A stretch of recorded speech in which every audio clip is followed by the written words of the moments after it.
अस्सलाम वालेकुम जी, कैसे हैं आप लोग? सब ठीक ठाक है।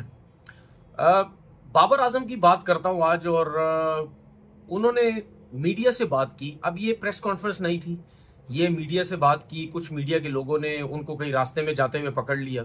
होता ना, जैसे ड्रेसिंग रूम से निकल आए बाहर, या गाड़ी में जाते हुए, बस में जाते हुए कहीं मीडिया वाले कोई पकड़ लेते हैं, तो फिर आप उस तरह उससे कुछ दो चार सवालात करते हैं।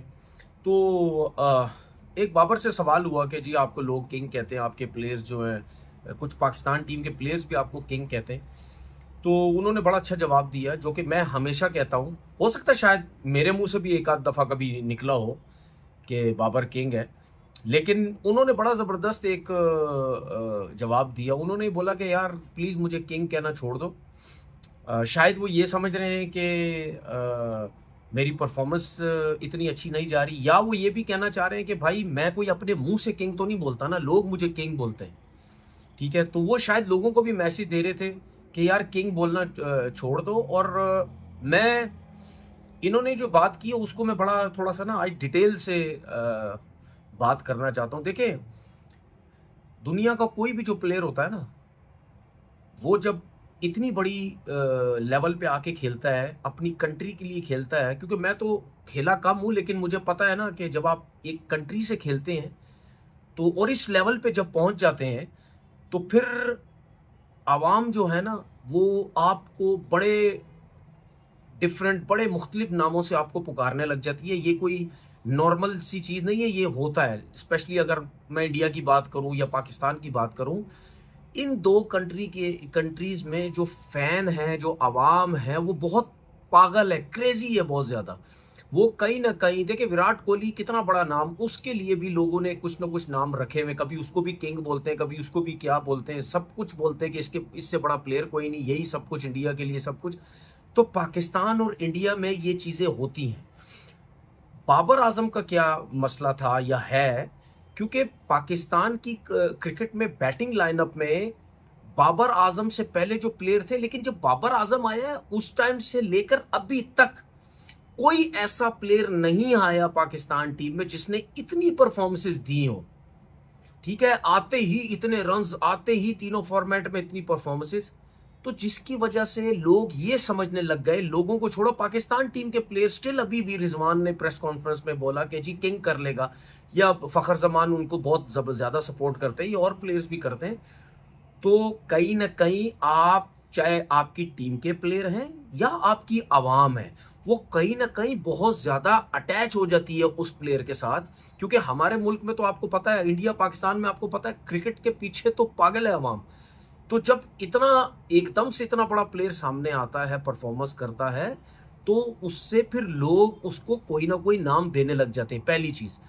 दूसरी चीज ये कि देखें, ये जो आपकी जो ये फैन फॉलोइंग है ना, या जो जब आप हर टाइम कैमरे में, हर टाइम मीडिया में बात, चाहे वो मतलब यानी कोई काम भी कर रहा है बाबर आजम, कमर्शियल में कर रहा है, किसी से हाथ मिला रहा है, किसी के साथ बैठ रहा है, कहीं जा भी रहा है, जो भी हो रहा है, उसकी हर चीज इतनी हाईलाइट की जाती है, वो बंदा ये समझता है शायद इसके बगैर, इसके अलावा कोई है ही नहीं। तो जब ये चीजें आपके बारे में या बाबर के बारे में हर टाइम हर जगह डिस्कस होती है, जो लोग बाबर के अगेंस्ट हैं वो भी मीडिया में उसकी बात करते हैं, बेशक उसको गालियां दे के करें, उसकी सपोर्ट में करें, जो भी करें, वो भी इसीलिए करते हैं कि यार हमें व्यूज आ जाए, हमारा पैसा बन जाए, हमारा सब कुछ हो जाए। उसके अगेंस्ट जो बनाते हैं वो भी ठीक है, और जो अगर उसकी फेवर में बनाते हैं वो तो कहते ही है कि अब मैं जिस तरह उसकी फेवर में बनाता हूं, मैं ये कहता हूं कि भाई बहुत असासा है आपकी टीम का, बड़ा नाम है, बड़ा प्लेयर है, सपोर्ट करो उसको, सपोर्ट करो, सपोर्ट करो, अच्छा प्लेयर है। लेकिन जो उसके अगेंस्ट जाते हैं, मेरा सवाल ये है, आप क्यों उसके अगेंस्ट जाके वीडियो बनाते हैं? आपको तो पसंद ही नहीं, आपको तो जहर लगता है लोगों को, तो फिर क्यों बनाते हैं? क्योंकि पैसा। तो जब आप इतने बड़े प्लेयर्स के बारे में, पूरा पाकिस्तान पैसा कमाने के लिए या उसकी तारीफें करने के लिए जब होता है ना, तो कहीं ना कहीं आपके दिमाग में ये चीजें आ जाती हैं कि यार पता नहीं मैं क्या चीज बन गया हूं, मैं सबसे बड़ा हो गया हूं, मेरे बगैर लगता है कुछ भी नहीं हो रहा यहां पे सब कुछ। तो इसीलिए कहते हैं, जब आपको इतना फेम मिल जाता है ना, तो आपने उसको कंट्रोल किस तरह करना है। ठीक है, फिर जब आप कंट्रोल नहीं होते, तो फिर आप मीडिया में आके भी गलत बातें करते हैं, मीडिया में आके बदतमीजी करते हैं, ठीक है, आपका एटीट्यूड का प्रॉब्लम शुरू हो जाता है। मैं ये जो बाबर ने बातें की, उसके अलावा भी मैं बात कर रहा हूं कि ये लोगों में ये चीजें आने लग जाती हैं, ठीक है। एक इलाके के अंदर, आपके एरिया के अंदर भी एक जो बदमाश है ना, बदमाश, वो जब सबको अपनी बदमाशी से कंट्रोल करने लग जाता है ना, तो वो पता क्या समझता है, मैं पता नहीं महान हो गया हूं, मैं पता नहीं क्या बन गया हूं, मेरे बगैर तो मतलब इलाका चल ही नहीं सकता। मतलब वो जो वहां के कर्ता धर्ता होते हैं, वो उनको भी खाते में नहीं लाता। वो समझता है पता नहीं मैं ही सब कुछ हूं, मैं इशारा देता हूं यूं हो जाता है, सब कुछ हो जाता है। तो वो भी कहीं ना कहीं अपने आप को बहुत कुछ समझने लग जाता है। इसी तरीके से ये एक ह्यूमन नेचर है। जब आपको लोग बैक करते, आपकी सपोर्ट करते, या आप अपने आप को कुछ समझने लग जाते, तो उसमें कहीं ना कहीं फिर ये चीजें आती हैं, ठीक है ना। तो ये बहुत अच्छी चीज है कि अगर बाबर आजम को ये रियलाइज हुआ है कि शायद अगर मैं उस एटीट्यूड, जो एक नॉर्मल एटीट्यूड होना चाहिए था इतना फेम हासिल करने के बाद भी, शायद मैं उससे कहीं ऊपर चला गया हूं, तो वो हो सकता है शायद उनके दिमाग में आया हो, नहीं यार ये मेरे साथ लगता है अब सही नहीं हो रहा, मेरी परफॉर्मेंस नहीं हो रही, मेरी लोग बुराइयां बहुत कर रहे हैं, या शायद मेरे अंदर कोई एटीट्यूड का प्रॉब्लम था। देखिए, ये इंसान को खुद बहुत अच्छे तरीके से पता होता है कि क्या वो उसके अंदर वाकई एक एटीट्यूड आ गया है। तो जब एटीट्यूड आपके अंदर आ जाए, तो फिर कुदरती तौर पर आप पे कोई ना कोई मुश्किलात आना शुरू हो जाती हैं। तो फिर आपके ऊपर जब बुराइयां आनी शुरू होती है, तो फिर सबसे अच्छा बंदा होता ही वही है। देखिए, बहुत से हमने लोग देखे, बहुत से बड़े डाकू देखे, बदमाश देखे, इलाके के लोग देखे, या और हर किस्म के लोग देखे, वो हमें सीधे होते हुए नजर आए। सीधे होते हुए क्यों नजर आए? क्योंकि उनको पता लग जाता है कि यार नहीं भाई, इस तरह काम नहीं चलेगा, ठीक है ना। तो अब जो है नॉर्मल, जो हमसे गलतियां हुई, अब उसको खत्म करो और नॉर्मल एक तरीके से अपना अपना टाइम गुजारना, अपनी जिंदगी गुजारना शुरू करो।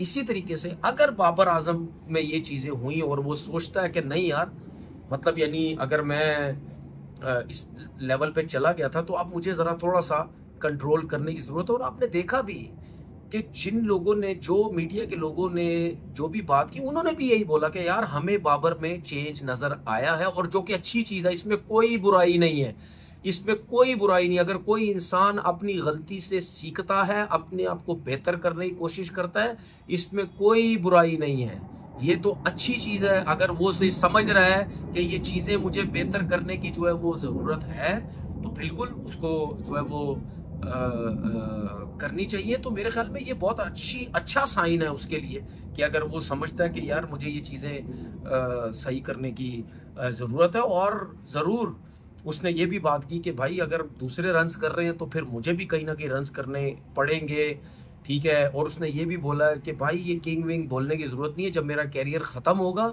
फिर डिसाइड करना मैं किंग हूँ या नहीं हूँ। अभी फिलहाल मुझे क्रिकेट खेलने दो, मुझे क्रिकेट पे फोकस करने दो, मुझे मेरी जो परफॉर्मेंसेस नहीं हो रही हैं मुझे उसके ऊपर फोकस करने दो। और मैं हमेशा मीडिया में बैठ के, मैं जर्नलिस्ट रिपोर्टर जितने भी हैं, मैं हमेशा इनको बोलता हूँ कि भाई आप सपोर्ट करें, अपने क्रिकेटर्स को सपोर्ट करें। और आज मैं एक और बात भी आपको बोलता हूँ, देखिए मैं बार बार बोलता हूँ, पाकिस्तान क्रिकेट सिर्फ बाबर ने खराब नहीं की, सब इन्वॉल्व होते हैं, सब। मैं इस चीज को नहीं मानता कि जी बाबर ने क्रिकेट खराब की, सब इन्वॉल्व होते हैं। हाँ, उसका जो सिर्फ एटीट्यूड का अगर प्रॉब्लम था, वो सिर्फ आप अकेले होते हैं, वो आपको खुद पता है कि वाकई मैं एटीट्यूड में आ गया हूं या नहीं आया, तो अच्छी चीज है। हो सकता है शायद ये चीज बाबर ने सोची हो कि नहीं, जरा अपने आप को बदलने की कोशिश करो। जिस तरह मीडिया वालों ने बोला भी कि मीडिया से बात की, बड़ा हम्बल था, बड़ा सुकून में था, मजाक भी किया, सब कुछ किया, पहले ऐसे नहीं था। तो अगर उन्होंने ये चीज नोट की है, पहले वाली और अब वाली बहुत फर्क नजर आता है, तो जरूर आप देखिएगा कि बाबर आजम जो है वो अपनी चीजों को बेहतर भी करेगा, आपको रन्स करते हुए नजर भी आएंगे। और मैं फिर बार बार बोल रहा हूँ, इसमें कोई गलत बात नहीं। अगर कोई भी इंसान अपनी गलतियों से सीखता है, देखिए दुनिया में क्यों कहते हैं ये तजर्बेकार जो लोग होते हैं, इनसे सीखो, इनसे समझो, क्योंकि उन्होंने अपनी जिंदगी में बहुत ऊंचाई नीचाई, पैसा, गरीबी, ठीक है, इज्जत, नीचे गिर गए, ये वो हर चीज, हर किस्म का एक्सपीरियंस दुनिया के लोगों के साथ उनका हुआ होता है। इसीलिए कहते हैं कि इनके साथ इनकी बातें सुनो, समझो, ये आपको बड़े अच्छे तरीके से जो है वो ज़िंदगी गुज़ारने का, किसी से बात करने का, आपका लहज़ा कैसा है, उसको इम्प्रूव करने का, वो ये मतलब इन चीज़ों के ऊपर बड़ा अच्छा वो आपको जो है वो चीज़ें समझाते हैं कि ऐसे लेके चलो। तो मुझे उम्मीद है कि जो बाबर ने बात की है वो उस पे ज़रूर सोचेंगे और हमें एक डिफरेंट बाबर जो है वो नज़र आएगा। कल के मैच में बहुत अच्छा उसने स्टार्ट लिया था। देखिए इस स्टार्ट की वजह से ही हमें बहुत अच्छा मिला, तो उसके बाद कंटिन्यू सलमान ने और जो किया, क्योंकि जो 50 रन हो गए थे 5 ओवर में बाबर और फ़खर की वजह से, वो मोमेंटम जो हमें मिला ना वो बड़ा ज़बरदस्त है। अब बाबर जो है सेट तो हो जाता है, रन्स तो हो जाते हैं उससे थोड़े बहुत, अब उसको बड़ी इनिंग किस तरह लेके चलनी है ये उन्होंने खुद भी बोला कि अब मुझे सोचना है कि मैं भी कंट्रीब्यूट करूं और बड़ी इनिंग खेलूं पाकिस्तान के लिए। अपना बहुत बहुत ख्याल रखिएगा। अल्लाह हाफ़िज़।